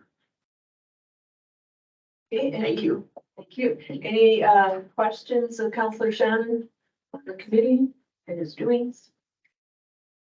Okay, then the next one is the Peace Regional Mental Health and Addictions Task Force. And okay, so who is our rep on this one? Okay, so Mr. Ford is the rep. Mr. Boychuk is on as a public person. So- It's alternate. And Councillor Carr is the alternate. So I guess which of you three would like to say something about highlights for the report? Definitely Mark, because I was in Fox Creek for this last one. Okay, All right, I can speak on this. Things have been picking up speed and going well. We expanded our group by 2. We invited the Sagatawa executive director so that we could help support the mobile outreach team and ensure its success there. We also invited the director of the prison, which he has joined, but unfortunately today I heard that he has to withdraw due to conflict of interest and stuff like that from our team. So we'll find out a little bit more about that, but I imagine he's been hearing some of the rumblings that we've been making, which is good. So, you know, means we're making waves and we're getting through, I believe. So we recently have a resolution that we're going to be bringing forward. So, you know, as I'm not sure what the practice is as far as how municipalities promote that to fellow municipalities, but we're going to have a large contingent of members there, so we can talk about it, why we're bringing that forward and address, you know, the rural concerns versus the big city concerns, because that's one of our biggest issues. We are trying to set up meetings with Minister Ellis, Minister of Public Safety, about these prison releases. And you know, probably one of the most exciting things that's just recently happened here, and I will quote it so I don't mess it up. But coming right directly from our executive director of the mental health and addictions through AHS for the North Zone, they are releasing what they're going to call a Street Connect team, October 3rd. So this is going to consist of one registered nurse, 1 addictions counselor level 3, 1 mental health therapist, 1 clinical supervisor, and a prevention and a promotion staff. So she's pretty well got the whole team hired. And one thing that she did mention is that there is no additional funds for this. She's putting this together herself through her manning and stuff like that to address our concerns here. So they will be working half-time. And so this is, like I said, a multidisciplinary team. They'll be working with individuals who are struggling with chronic homelessness, addictions, and persistent mental health concerns. So they work closely with clients daily on their personal, and they're going to help them transition into housing. The care provided they're going to take a holistic approach and is guided by the client's health recovery goals to achieve permanent housing. And they'll support the clients with activities of daily living, crisis management, assisting with navigating through the healthcare system, while bridging the gap with various community services. They'll provide education and varied teachings on health and wellness topics. They'll get referrals, psychological support, as well as provide clients with options for hope and their well-being. So we're really starting to attack the downtown core issues. And some of the service they'll be offering is support for mental health, addictions, primary care, sexual health education, self-harm reduction, and pregnancy testing. And they really hope to work well with the Sagatawa and in tandem with the Sagatawa Mobile Outreach Team. So it's not gonna be, they're gonna be working together to solve the same issue there. So, and as far as, future things going up, through the task force there and kind of roundabout around that issue is we have the World Cafe that, we're gonna be bringing about 40 people, in our community that are living with and experiencing mental health conditions and trying to navigate through the system to collect data so we can find out what's going on at our entry levels here in our community.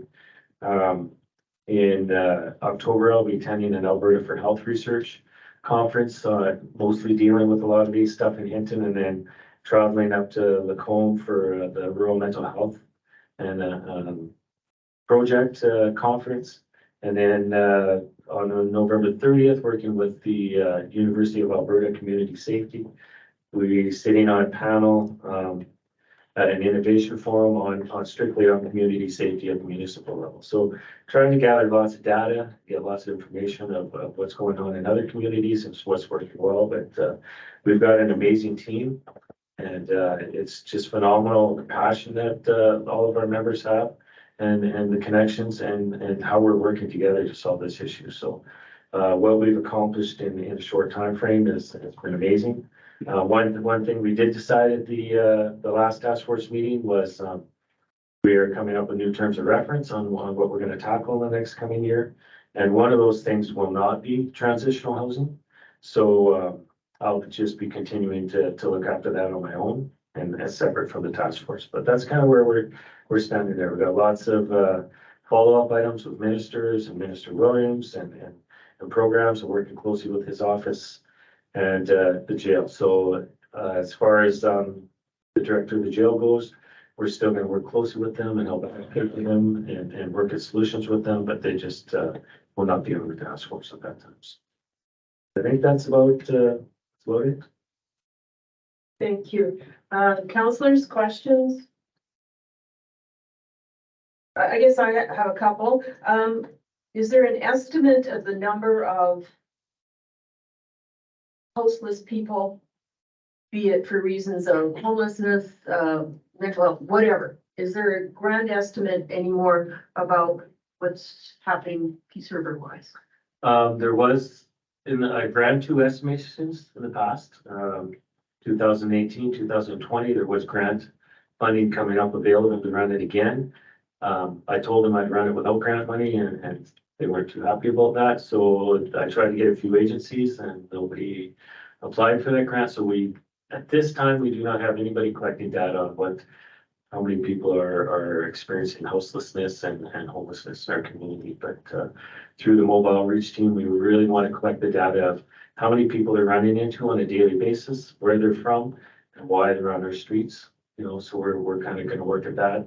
And I forwarded a dashboard, kind of what other communities are using as far as a consistent running number of how many people are experiencing homelessness in your community and how you're helping them and stuff like that. So, there's lots of different avenues, but we are not collecting data as far as what exactly is going on in our community right now, other than how many people are using the shelter, how many people are interacting with the place. That's the only data we have right now. So we could, but I do know from personal experience, it is by far and away the worst it's ever been in the last 6 years I've looked at homelessness. There's probably some nights 10 people experiencing homelessness on our streets, whereas before you had a hard time finding anybody. So, yeah.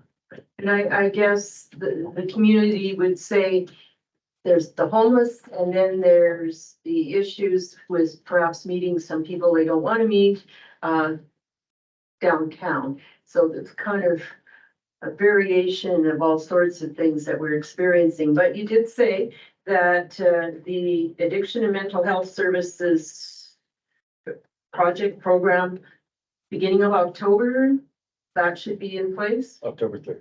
Okay, and the the outreach program, which is running through Sagatawa, when is that out on the street or wherever? That they should be out on the street now. I haven't had an update. The executive director wasn't able to make our last meeting to give an update on the team. So Our next meeting here is in 2 weeks. So we'll hopefully, beginning of the September, we wanted to do a press release and kind of have some stories and some, some success stories to do that. So we're just following up on that. I would expect full bore going, let's say both of them by October, the beginning of October. I would say both of them should be in full swing. Thank you. Any other questions or? You said you thought it was around 10 people there was? That seems pretty low to me. But what I base that on is that one little encampment that was down on the river there. They found, what did they say that day? 20 people they figured were living in that one encampment. Yeah, I would say we probably have well over 100 some people experiencing homelessness here. I just mentioning that in the past, they were quite well hidden.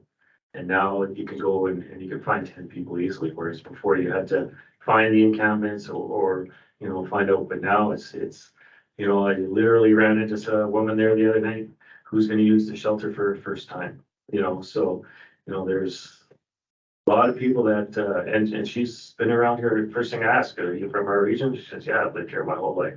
So, we have, definitely have to find out what's going on and stuff, but we'll have 2 teams out there and connection with the shelter will go a long ways of having our ear to the ground and what's going on there too, right? Whereas we've never really had that connection with any social agency kind of giving feedback back to the municipal government.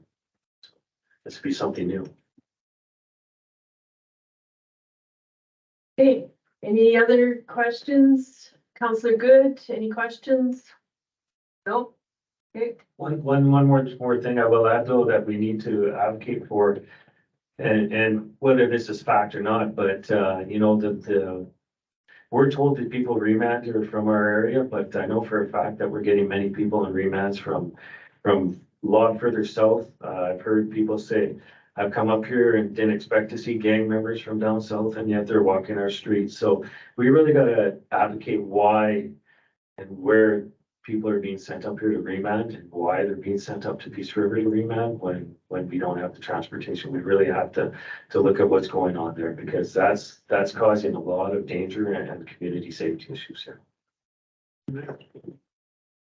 Counselor Carr? Have you heard anything more about anybody? I know there was some interest in setting up a transit system to return these people back to their homes. Have you heard anything more about that? Just the initial stuff that we don't. Okay, thank you. Yeah, and it's interesting. I think Peace River, we know, well, somewhat know our situation, but High Prairie Council has spoken of the same thing in their community. And I think any town of any size, it's almost ditto these days. And we add on the Correctional Institute on top of it. So, unfortunate for the way we have to be, I guess. Well, and I should add that conversation that I had a little bit earlier. I had a call with Staff Sergeant Dave Brown today and good news from the RCMP avenue. He's putting a package together for more supports for his detachment here due to the large amount of prisoner releases. So we are making some noise and it is being heard, and it's literally at the provincial government level that's asking the RCMP to put this together. So things are looking up, but let's hope we get them done quickly. But don't let off the gas. Well, it will be good to have these programs in place and see some success, like the first person who's out of the situation in a good way. Will be celebrated. So thank you. Any further questions then? Oh, Councillor Ford was gonna talk about something. Yeah, just a quick verbal report. It's not on the agenda. Just so that everybody's aware, it's a good news story. So about 2.5 months ago, I received a phone call from a lady that was trying to organize a trip for 12 to 15 seniors from Fairview to come and do a walk under the Peace River Bridge. And apparently their rule said they had to have a porta potty set up so that they can actually attempt to organize this walk. So we put this individual in touch with Kayla. So I heard back from the individual, and They wanted to say a huge thank you out to Kayla and to Devin with the town for making this happen. And apparently this, walk happened on August 17th, 12 to 15 seniors, and they absolutely loved it. So kudos to the town and the town administration. Great. Good news story. Okay, would someone be prepared to move to accept the report items 9(1) through 4 for information? Councillor Scarenhorn so moves. All those in favor? Thank you. Okay, we have information items. First of all, the council communication package of August 11th and August 18th. Anybody want to bring up or bring forth things there? One of them had a info item about a fire services grant. Is that something that admin is looking at or will look at? Yes, I have it set aside for the directors meeting tomorrow. Great. Okay, any others? Okay, then we have some upcoming proclamations, 2 of them. The first one is the Alberta Development Officers Association will proclaim their week from September 19th through 22nd. And the second one is Rail Safety Week to be held September 18th through 24th. These are the same. Yeah, they overlap, eh? Okay, so would someone be prepared to move the council accept items 10(1) through 10(2) for information? I can move that. Councillor Shannon so moves. All those in favor? It is carried. Thank you. Any notices of motion? None, your worship, thank No. you. Okay, comments from the public? Key communication items. What would we promote as key communication items from this meeting? Bylaws been amended. Townhouse is going up. Or duplex, I should say. Just so you understand that, it still has to go to MPC. That's just zoned the land to enable that application to go forward to MPC, so everybody understands that. Okay, Yes. so LUB amendment, maybe? The GFL fall curb cleanup, September 11th. Proclamations. The remuneration policy. The director? That's good news.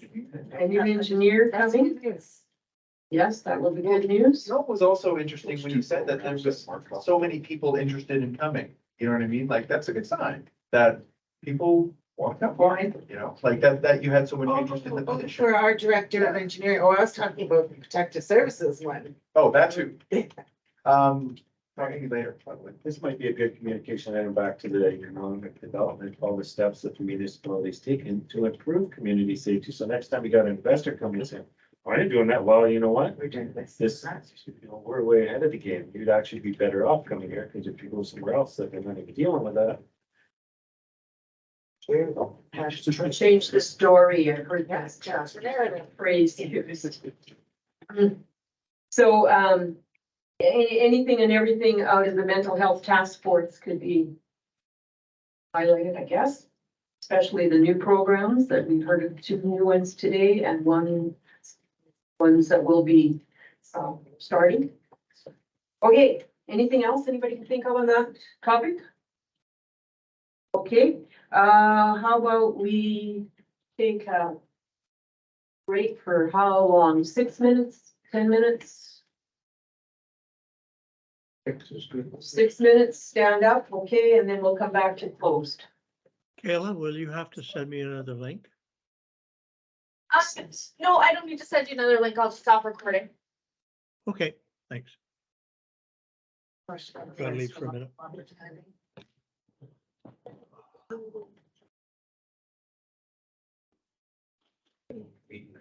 Okay, so I don't need to worry about you. So, No, I'll see you tomorrow. You're back from somebody, like they